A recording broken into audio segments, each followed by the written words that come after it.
आज मैं फ्रेडरिक नीचा की किताब जिसके ऊपर मैंने काफ़ी प्रोग्राम्स किए हैं, द स्पोक ज़राथुस्ट्रा, उसका एक चैप्टर जो था उसको मैं आपके साथ डिस्कस करना चाह रहा था। और इस चैप्टर का नाम है दिस एक्सियम नंबर दिस 62। इस एक्सियम में फ्रेडरिक नीचा जो है द टॉक विद किंग्स इसका नाम है। मैं थोड़ा सा इसको पढ़ता हूँ, फिर उसके बाद हम इसका जायज़ा लेने की कोशिश करेंगे कि फ्रेडरिक नीचा क्या कहना चाह रहे हैं। Zarathustra had been an hour on his way in the mountains and forests. He saw all at once a strange procession. Right on the path which he was about to descend came two kings, walking, bedecked with crowns and purple girdles. And variegated like flamingos, they drove before them a laden ass. "What do these kings want in my domain?" said Zarathustra in astonishment to his heart, and hid himself hastily behind a thicket. When, however, the kings approached to him, he said, half aloud, like one speaking only to himself, "Strange, strange! How doth this harmonize? Two kings do I see, and only one ass." Thereupon the two kings made a halt. They smiled and looked forward towards the spot whence the voice proceeded. Basically, the spoke Zarathustra के साथ ये सारा कुछ इसमें ये chapter में बयान किया गया है। तो आइए देखते हैं कि हम इस किताब में ज़राथुस्त्रा जो है वो बेसिकली क्या कहना चाहता है और उसका इस चैप्टर से क्या ताल्लुक़ है। तो आप सोचें कि आप एक ऐसा मंजर सोचें कि दो बादशाह हैं जिनके सरों पर ताज हैं, शाहाना लिबास है और उनके आगे एक गधा चल रहा है। जी हाँ, एक गधा। ज़रा रुक कर सोचें। सवाल ये नहीं कि ये मंजर अजीब क्यों है, सवाल ये है कि गधा आगे क्यों है। और शायद इससे भी बड़ा सवाल ये है कि असल बादशाह कौन है। यही वो नुक्ता है जहाँ फ्रेडरिक नीचा हमें एक थॉटफुल ट्रैवलिंग पे ले जाता है, जो सिर्फ एक कहानी नहीं बल्कि शायद सोसाइटी का एक मिरर है। ये फ्रेडरिक नीचा का चैप्टर जो मैंने आपको पढ़ के सुनाया है, ये 1883 में जो उसने किताब लिखी थी द स्पोक ज़राथुस्त्रा, ये कोई आम फिलोसॉफिकल बुक नहीं है बल्कि एक फिलोसॉफिकल स्टोरी है जिसमें फ्रेडरिक नीचा अपने थॉट्स को एक किरदार ज़राथुस्त्रा के ज़रिए पेश करता है। उसने ये किताब इसलिए लिखी कि वो समझता था कि उसके ज़माने में जो एथिकल और मोरालिटी की वैल्यूज़ हैं वो किसी को कमज़ोर कर रही हैं, हर्ड मेंटालिटी को फ़रोग दे रही हैं। वो चाहता था कि इंसान खुद सोचे, खुद अपनी कदरें बनाए, एक आला दर्जे का इंसान बनने की कोशिश करे। यहाँ एक दिलचस्प बात यह भी है कि फ्रेडरिक नीचा ने अपने प्रोटैगनिस्ट को, सेंट्रल कैरेक्टर ज़राथुस्त्रा का नाम क्यों चुना। ज़राथुस्त्रा दरअसल एक एंशिएंट पर्शियन प्रॉफिट था जिसने सबसे पहले तारीख में गुड एंड ईवल के वाज़े तस्वर को पेश किया। फ्रेडरिक नीचा ने इसीलिए उस पर्सनैलिटी को उठाया कि तुमने अब चूंकि गुड एंड ईवल का वो कर दिया, तो अब तुम वापस आओ और एक नई सोच पैदा करो जहां अपनी हर इंसान अपनी वैल्यूज़ खुद तख्लीक करे।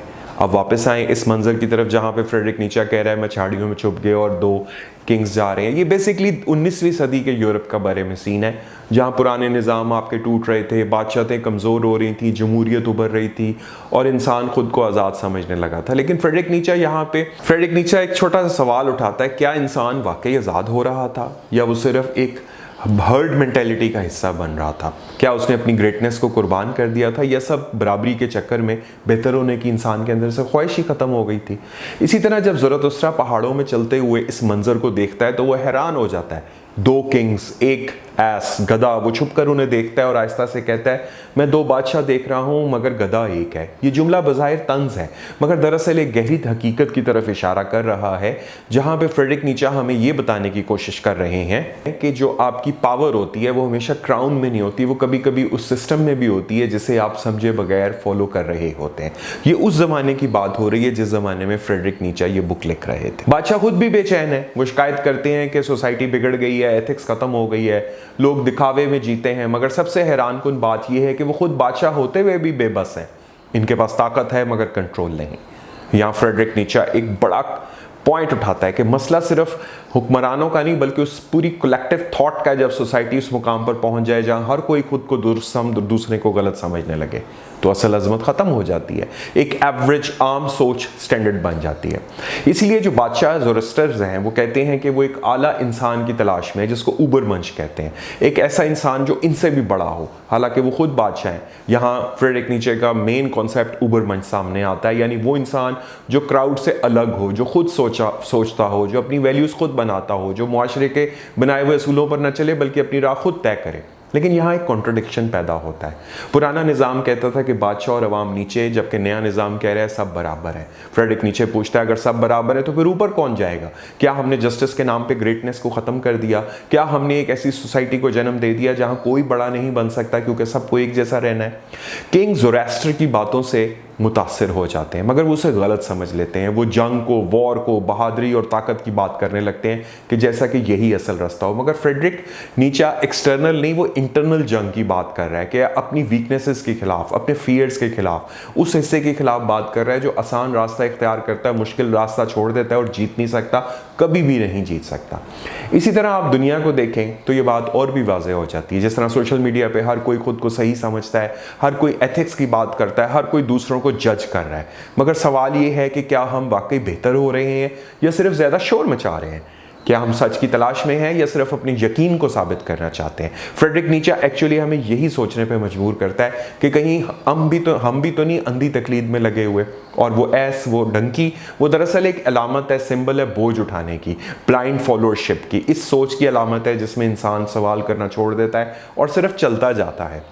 फ्रेडरिक नीचे महसूस करता था कि उस ज़माने के जर्मनी के लोग शायद सब किसी न किसी शक्ल में इस डंकी के पीछे चल रहे हैं बगैर ये सोचे कि वो कहाँ जा रहे हैं और क्यों जा रहे हैं। फ्रेडरिक नीचे का सबसे बड़ा पैगाम यही है कि असल मसला ये नहीं कि किंग कौन है, बल्कि ये क्या है कि हम खुद क्या सोचते हैं। क्या हम अपनी खुद ज़िंदगी जीते हैं या सिर्फ दूसरों के बनाए हुए रास्तों पर चल रहे हैं? जब माशरा जो है एवरेज सोच को मयार बना लेता है तो फिर बड़े लोग पैदा नहीं हो सकते, वो छुप जाते हैं और फिर छोटे ऊपर आ जाते हैं और फिर आहिस्ता आहिस्ता हर चीज़ मामूली, कमज़ोर और बेरूह रह जाती है।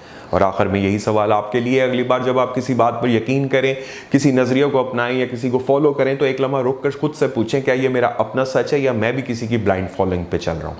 क्योंकि फ्रेडरिक नीचे के नज़दीक फैक्ट और हकीकत यही है कि असल बादशाह वो नहीं जिसके सर पर ताज हो, बल्कि वो है जो खुद को समझता हो और ख़ुद अपनी राह बना सकता हो।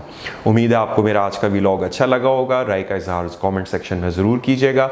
चैनल को सब्सक्राइब करना ना भूलिएगा। मुझे आपकी राय का इंतज़ार रहेगा। इंशाल्लाह नेक्स्ट व्लॉग में फिर किसी नए टॉपिक के साथ